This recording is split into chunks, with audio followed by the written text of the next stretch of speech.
उत्साह भी है और कल का इंतजार सभी कर रहे हैं और इसी के तहत आगरमालवा में भी उत्साह देखने को मिल रहा है। दशहरे पर 10 सर वाले रावण का अहंकार खाक हो जाएगा। आगरमालवा में 51 फीट ऊंचा रावण तैयार किया गया है। नगर पालिका ने 51 फीट के रावण में 25-25 फीट ऊंचे मेघनाथ और कुंभकर्ण के पुतले भी तैयार किए हैं। बताते चले कि रावण दहन की तैयारी को अंतिम रूप दिया जा रहा है। खास बात यह है कि इस बार हाथ में तलवार लहराते रावण युद्ध के लिए ललकार लगाएगा। राम लक्ष्मण बारात के साथ दशहरा मैदान पहुंचेंगे, जहां रंगारंग आतिशबाजी का खास इंतजाम किया गया है। आगरमालवा से एनडीटीवी संवाददाता जफर मुल्तानी की एक ग्राउंड रिपोर्ट देखिए। विजयादशमी यानी कि असत्य पर सत्य की जीत का दिन, ये वो दिन है जब रावण का दहन होगा। 10 मुख वाला जो दशानंद है वो उसके पाप का घड़ा है वो जल के रखा हो जाएगा। आगरमालवा में आप देख सकते हैं खास तैयारी यहाँ पर हो रही है। खास तौर पे देखें, अगर आप तीन पुतले यहाँ पर आपको नजर आ रहे होंगे। एक जो पुतला है आपका जो मेघनाथ का है, एक दशानंद यानी कि रावण का, और एक जो है कुंभकर्ण का है। तो जो खासियत जो है यहाँ के पुतला जो है रावण का आपको बीच में दिख रहा होगा, इसकी लंबाई जो ऊंचाई जो है 51 फीट का है। इतना ऊंचा पुतला बहुत बड़ी बात होती है। अध्यक्ष जी नीलेश पटेल हमारे साथ मौजूद बात करने के लिए।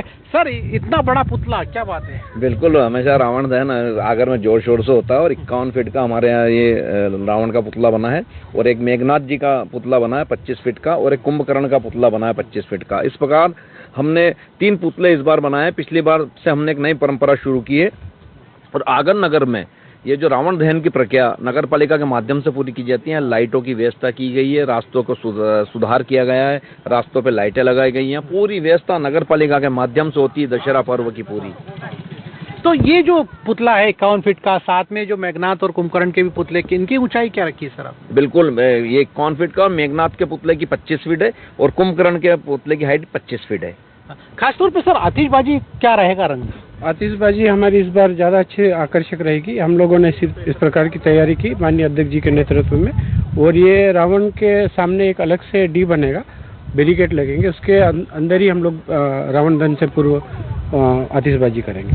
तो खासतौर पर आतिशबाजी भी होने जा रही है। यहाँ पर रावण का थोड़ा मुआयना कर ले, किस तरह का रावण का यहाँ पर निर्माण किया जा रहा है। आप देखें कि काफ़ी सारी सामग्री इसमें इस्तेमाल हुई होगी। निश्चित तौर पे काफ़ी जगह सपोर्ट दिया गया है इसको खड़ा करने के लिए।